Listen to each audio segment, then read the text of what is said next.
యూఎస్‌లో ఉన్నప్పుడు మీరు ఇండియా నుంచి పార్సెల్స్ అవి తెప్పించుకుంటారు గదా! లేకపోతే ఇండియాకొచ్చినప్పుడైనా సరే. ఖచ్చితంగా ఇవి హ్మ్. ఇండియా నుంచే తెప్పించుకోవాలి. అసలు యూఎస్‌లో ఇవి కొంటే డబ్బులెక్కువైపోతాయి. లేకపోతే ఇక్కడ దొరకవు అని అనుకునే వస్తువులేంటి? ఆహ్, ఇక్కడైతే మాత్రం ఖచ్చితంగా అన్నీ దొరుకుతాయండి. అన్నీ హ్మ్. దొరుకుతాయి. కొంచెం కాస్ట్ డిఫరెంట్ ఉంటాయి.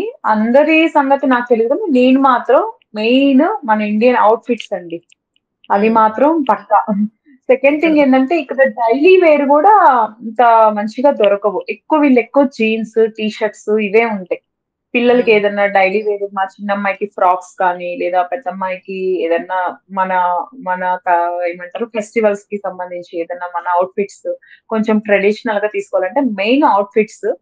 తర్వాత హ్మ్. ఏంటంటే కొన్ని లిటిల్ బిట్ స్పైసెస్, కొన్ని కాస్మెటిక్స్ ఇక్కడ మన క్రీమ్స్ అవన్నీ బ్రాండెడ్ అయితే చాలా ఎక్స్‌పెన్సివ్ ఉంటాయండి.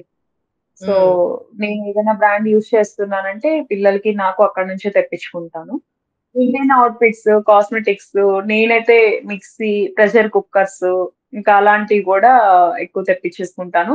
పచ్చళ్ళు, మన పికిల్స్ అలాంటివి ఉంటాయి గదా! మన స్వీట్స్ గానీ, మన ఫుడ్ ఐటెమ్స్ అలాంటివి మేము తెప్పించుకుంటూ ఉంటాం.